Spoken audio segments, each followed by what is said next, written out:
안녕하세요. 주토피아 채널의 제이입니다. 트럼프가 관세 전쟁을 선포한 이후에 시황이 굉장히 복잡하게 흘러가고 있는데요. 대공황 이후에 100년 만의 관세 선포로 인해서 주식시장의 하락폭이 역대 변동성에서 가장 큰 편에 속할 정도로 시장이 혼란스러운데, 지난 영상에서 미국 증시 분석하면서 글로벌 유동성 증가 구간에 의한 시장의 반등 전망했었잖아요. 오늘은 미국채와 달러 인덱스를 바탕으로 해서 현재 시황을 좀 더 입체적으로 분석해 보겠습니다. 본 영상은 주기적 자산배분 투자 전략에 따른 2025년 4월 자산배분 비중 전략을 다루고 있고요. 방향성에 중점을 두며 마켓 타이밍에 초점을 두지 않습니다. 영상에서 다루지 않은 기본적인 경제지표나 뉴스는 숙지하고 있는 사항으로 가정하고, 제가 중요하게 생각하는 대중의 심리지표나 팩트 분석을 바탕으로 이야기를 풀어가겠습니다. 자산배분이 아닌 트레이딩룸에 활용하지 마시기를 강조드릴게요. 자산배분 비중 전략에 따라서 패시브 자산배분 위주로 공개 영상에서는 알려드리고 있고, 오늘도 패시브 자산배분에 해당되는 내용으로 알려드릴 예정이에요. 금리 고점 A서부터는 미국 증시의 비중을 일부 줄이고, 이때 저점인 미국채와 금, 달러를 편입한다 했죠. 23년 8월 정도에 이런 얘기들 영상에서 계속 올려드렸고, 저는 미국채는 신규 편입하지 않았고 인플레이션 사이클이라서 금의 편입을 많이 했잖아요. 1000불 이하에서 금 편입 들어가서 비중 20%까지 올렸었고, 미국 증시는 20% 감소를 시킨 상황이에요. 첫 번째 금리 인하 B가 시작되고 나서 경제위기 C까지 BC 구간에서는 위험자산의 마지막 랠리가 있다고 말씀드렸고요. 위험자산이 오르긴 오르지만 C에서는 위험자산의 큰 하락이 예상되기 때문에 미리 오를 때마다 익절하는 방향, 그리고 비중을 조금씩 축소하는 방향으로 진행한다 알려드렸었고요. A에서 B 기간이 길어서 이번 사이클의 길이가 길일 거라 생각하고 25년 말 정도가 경제위기 C가 되지 않을까, 그리고 2달 정도 전인 8월 정도가 증시 고점이지 않을까 생각을 했었는데, 트럼프 취임하고 나서부터 관세 전쟁 본격 시작했는데 규모가 너무 크고 궁극적으로 중국과의 패권 전쟁을 염두에 둔 포석이기 때문에 간단히 끝날 문제도 아니고 이펙트도 굉장히 큰 것 같아요. 금리 사이클 상으로는 원래 BC에서 상승해야 될 구간이었는데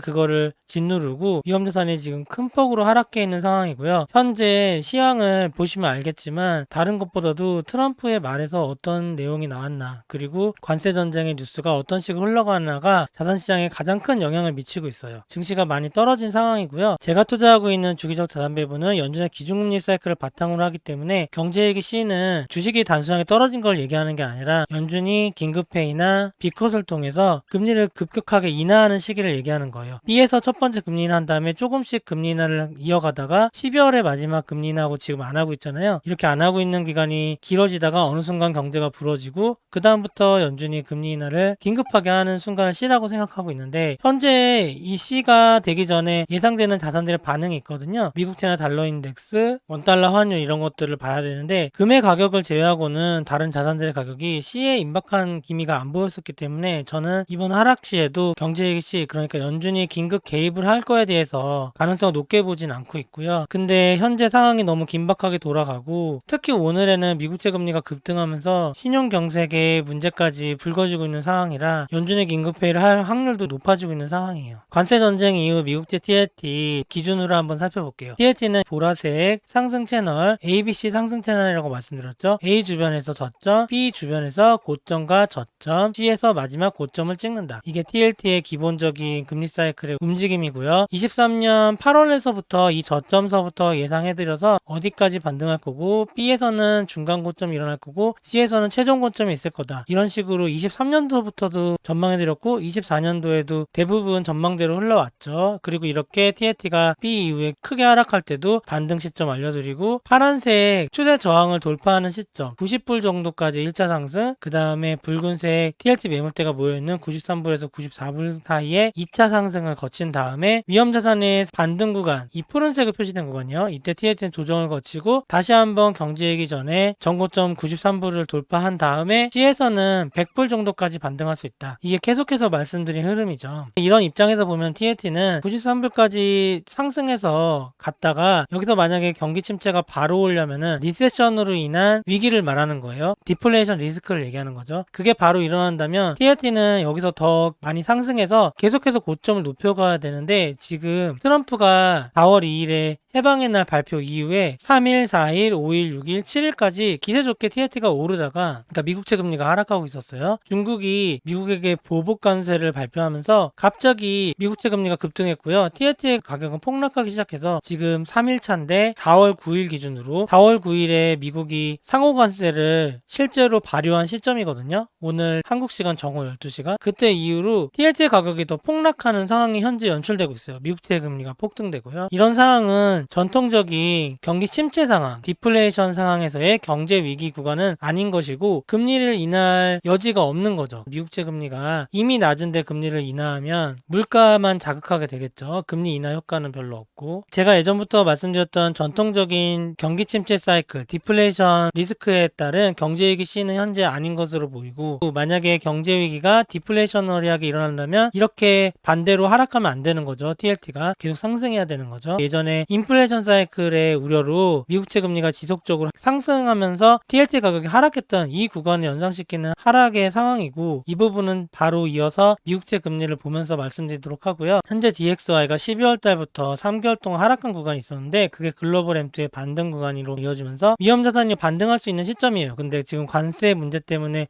굉장히 억눌러져 있고 심리가 최악으로 치닫고 있는 건데요. 아직까지 최후의 지지는 하고 있지만 어떻게 될지 아무도 모르는 상황이죠. 근데 이 반등 구간에서는 미국채 TLT가 다시 내려야 되는 건 맞아요. 그러니까 현재 입장에서는 미국채 TLT의 흐름은 바로 경제위기 시가 온다기보다도 경제위기 시가 지금이 아니라 이렇게 반등 구간에 미국채 금리 조정받고 다시 한번 상승해서 위험자산 정고점에 이를 때 대략 7월이죠. 7월 정도에는 M2도 상승을 멈추거든요. 그때쯤에 93불 그리고 101불로 가서 올해 4분기에 경제위기 시 때 고점을 찍는 모양. 이 흐름대로 오히려 움직이고 있거든요. 그래서 아직까지 TLT에서는 경기 침체 우려가 보이지 않고 있어요. 트럼프가 스타게이트 발표하고 중국이 딥시크로 받아쳤고요. 그 다음에 상호관세까지 1년의 관세를 발표하면서 시장을 공포로 몰아넣으면서 미국채 금리를 끌어내린 거거든요.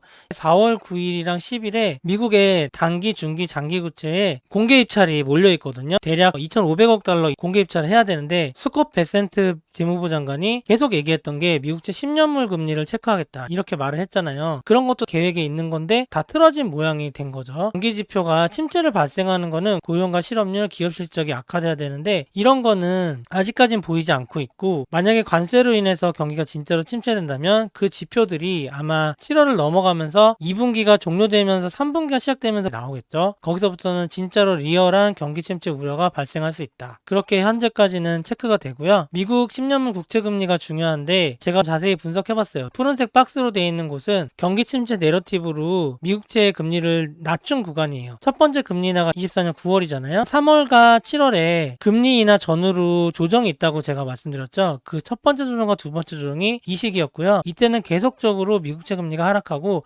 경기 침체 내러티브를 계속 키워왔어요. 금리 인하를 위한 빌드업을 하는 과정이라고 말씀을 드렸죠. A에서 B로 넘어가는 도중에 금리를 아무렇게나 내릴 수가 없잖아요. 경기가 안 좋다는 증거가 있어야 되니까. 그런 빌드업을 하면서 미국채 금리도 하락했는데 8월달 정도에 급락한 적이 있었거든요. 7월 FMC에서 첫 금리 인하를 해야 된다는 말도 많았는데 안 했었죠. 그리고 나서 트럼프랑 바이든이랑 경쟁하고 있는데 갑자기 9월달에 연준이 B컷으로 금리 인하를 해주면서 정치적 의사결정 아니냐, 민주당 편 드는 거 아니냐 이런 말이 나왔었죠. 근데 침체 우려로 금리를 낮췄는데 결국에는 그때를 계기로 해서 다시 미국채는 오르는 거예요. 그러니까 침체가 없어진 것처럼 마치 이때부터 갑자기 인플레이션 우려가 부각되면서 증시가 상승하면서 미국채 금리도 상승을 했어요. TLT 입장에서는 B 전후에 고점을 찍고 하락하는 과정인 거죠. 하락을 쭉 했는데 특히 트럼프가 당선되고 나서 취임하기 직전에 공백기가 있었잖아요. 그 공백기 동안에 미국 레거시 언론들이 트럼프 당선 이후에 어떻게 변화될 건가,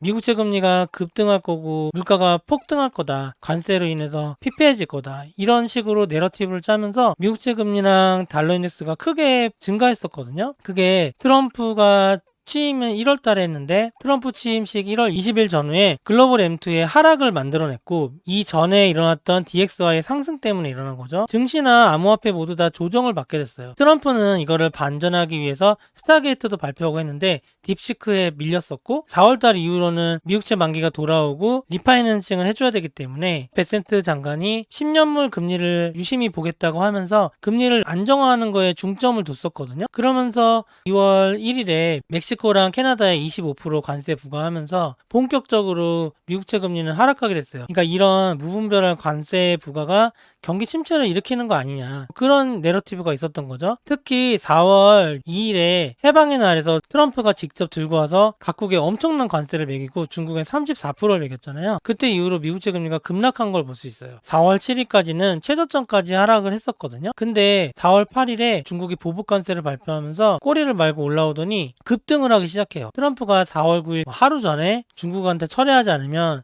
추가 50% 부과하겠다 했었죠. 총 104%가 부과되는 거예요. 그거를 4월 9일 정오 12시까지 부과하겠다고 했는데, 그걸 계기로 해서 오늘에 이렇게 미국채 금리가 폭등하고 내려왔는데, 이게 하루 만에 폭등한 거거든요. 이 아래에 3.9%에서 4.5%까지 3일 만에 폭등한 거예요. 그리고 오늘 하루에만 이렇게 4.5%까지 장중에 도달했는데, 이때 4월 9일 전후로 중국이 어떤 대응을 실제로 할지 관심을 가지고 지켜보고 있었거든요. 근데 위안화 환율이 초반에 좀 오르는 거예요. 그러니까 위안화 약세가 된 거죠. 그게 비관세적인 미국에 대한 대항 조치로 볼 수 있거든요. 중국 입장에서. 그렇게 긴장하고 있었는데 갑자기 이렇게 미국채 금리도 급등하니까 중국이 미국채를 팔고 있는 거 아니냐, 미국을 괴롭히기 위해서. 왜냐면 당장 4월 9일, 4월 10일에 미국의 국채 만기 연장이 2,500억 달러 상당으로 해야 되거든요. 그런 거에 대한 초를 치는 거죠. 예를 들면 스타게이트를 발표하니까 딥시크를 발표한 것처럼 그런 식의 방해권자 아니냐, 그런 의심이 들을 정도로 급등을 했는데, 다시 한번 내려와서 제가 영상을 만들 때만 해도 이렇게 다시 내려왔었거든요. 내려와도 4.3%지만 근데 조금 있다가 영상을 녹음하기 직전에 중국이 추가 보복 관세를 미국처럼 50%를 또 매겨버렸어요. 중국이 이제 84%가 됐어요. 그러고 나서 지금 미국채 금리가 쭉 올라 있는 상황이에요. 현재 트럼프가 당선되고 나서 딥시크 사태, 그리고 관세 사태, 이런 게 모두 결국에는 미중 패권 전쟁이랑 연관돼 있다, 이걸 여실하게 느낄 수 있는 미국채 금리의 흐름인 것 같아요. 그러면 과거 패턴으로 봤을 때 이렇게 미국채 금리가 경기 침체 내러티브로 저점을 찍었고, 이때는 첫 금리 인하를 위한 빌드업, 그리고 이번에는 관세 전쟁으로 인한 이 해방의 날 관세 부과 시점을 목표로 한 빌드업, 4월 9일에는 미국채 금리 차환, 미국채 차환에 맞춰서 미국채 금리를 낮게 유지하는 거, 이런 목표를 달성하기 위해서 힘을 주고 내리고 있었던 건데, 지금 목표가 달성하기 직전에 풀리긴 했지만 어느 정도 내러티브가 이제는 한도에 다다른 모습이에요. 그럼 과거처럼 다시 미국채 금리가 오르고 TLT는 이제 조정 구간이 나오죠. 근데 그 구간에 이렇게 옛날에도 미국 증시가 상승했었거든요. 미국 증시는 경기 침체 우려가 없어지니까 상승하는 거죠. 이런 상승 구간이 나올 수 있을까? 상승이라기보단 반등이겠죠. 이게 마침 글로벌 유동성 증가 구간하고도 일치하니까 그런 식의 전개가 될 수 있을지 지켜봐야 될 것 같고요. 달러 인덱스는 정말 핵심 중에 핵심인데, 달러 인덱스는 이코르 유동성을 의미하기 때문이에요. 달러 인덱스가 이렇게 높으면 3개월 후에 유동성이 말라가는 거고, 달러 인덱스가 이렇게 낮으면 3개월 후에 유동성이 증가되는 거예요. 대략 7주에서 10주 정도를 선행해서 달러 인덱스가 위험자산의 흐름에 영향을 주게 되거든요. 달러 인덱스도 마찬가지로 ABC 구간에 보라색 ABC 상승 채널을 만들고 상승을 하죠. 달러 인덱스도 A에서 저점, B 주변에서 고점과 저점, 그 C에서는 고점에 이르는 게 달러 인덱스고, TLT랑 흐름은 거의 비슷해요. 지금 하락했는데 달러 인덱스는 아직 반등하지 않고 있어요. 조금 더 하방에서 영향을 받을 것으로 보이는데, 푸른색으로 트럼프 2기가 여기서부터 시작된 거거든요. 2기 전에 첫 번째 금리 인하 연준이 하고 나서 상승하는 거 보이죠, 달러 인덱스가. 이 구간에는 트럼프 당선 이후에 3개월 동안 글로벌 유동성을 말려버리는 역할을 하고 실제로 위험자산이 많이 하락했어요. 근데 트럼프가 당선되고 나서 달러 인덱스는 3개월 동안 하락했고 지금 저점에 도달했어요. 거의 110까지 갔다가 100일까지 내려온 거예요. 그렇게 하락한 구간은 글로벌 유동성 증가로 앞으로 4월에서 7월 사이에 영향을 미칠 수 있는 거죠. 그 기간 동안 위험자산은 반등하지만 달러 인덱스가 다시 이렇게 상승하면서 C에 가까울 때는 다시 전고점에 도달할 거거든요. 110 근처로 채널 상단까지 이르면서 이 구간에는 다시 유동성이 감소되기 때문에 7월 이후에는 유동성 감소 기간이 위험자산의 상승을 제한할 수 있다. 이런 게 기본적으로 달러 인덱스에서 알 수 있는 내용들이에요. 현재 안정화된 상태에서 트럼프 1기 때 관세 정책을 지금이랑 비슷하게 했는데, 트럼프 1기 때는 1주년 차에 달러 인덱스가 1년 내내 떨어졌거든요. 그게 이 추세선을 이탈해서 초록색 구간 구간으로 떨어지는 걸 의미하고, 만약에 이렇게 떨어진다면 1년 내내 증시가 상승할 수 있는 유동성을 만들어줄 수 있어요. 트럼프 일기 첫 해인 2017년에는 이런 모양이 나왔었고요. 하지만 지금은 기준금리 사이클의 이 ABC 채널을 내려가는 건 쉽지 않다고 저는 보고 있어요. 저는 다른 것보다도 연준의 기준금리 사이클을 우선시하기 때문에 결국에는 다시 달러니스가 반등하는 흐름이 나올 거라 생각하고 있고요. C에서는 달러니스는 고점에 위치해야 된다, 이런 상황인데, 지금 증시가 엄청 하락했잖아요. 엄청 하락해서 누가 봐도 큰일 났고 경기 침체, 경제 위기 같은데 달러니스는 저점에 머물고 있죠. 이게 언매칭이 된다고 전 생각을 하고, 만약에 경제 위기가 올라면 달러니스는 급반등하는 흐름이 나와야 된다. TLT 가격도 급반등이 아니고 급하락하고 있죠. 이런 상황에서는 아직 코스닥의 달걀 모형에서의 경제 위기 C 구간은 지금이 아니다라고 전 생각하고 있어요. 즉 연준의 긴급회의 이후 긴급 금리 인하라는 게 아직은 요원하다는 거죠. 이게 가능하다고 생각하는 부분은 어떤 부분이 있냐면, 지금 단기 유동성과 미국 회사채 금리에서 신용 경색의 징후가 보이고 있거든요. 그게 좀 더 악화되면 연준이 어쩔 수 없이 개입을 할 수도 있어요. 만약에 이렇게 달러인덱스가 하락한 상황에서, 미국채 금리도 낮은 상황에서 연준이 금리 인하를 막 하게 되면 진짜로 트럼프 일기처럼 크게 상승하는 구간이 올 수도 있을 것 같아요. 트럼프가 금리를 자꾸 낮춰야 된다는데 이걸 노리고서 얘기하는지도 모를 것 같고요. 종합하면 4월 이후의 DXY 흐름이 굉장히 중요한데, 4월 이후의 DXY가 저점에서 많이 머물수록 위험자산에는 긍정적인 흐름이 올 거라 생각하시면 되고요. 여기서 급반등하는 모습이 나올수록 위험자산의 반등이 짧아질 수 있다는 걸 유념하시면 될 것 같습니다. 오늘 영상은 이만 마치겠습니다. 좋아요와 구독 부탁드립니다. 감사합니다.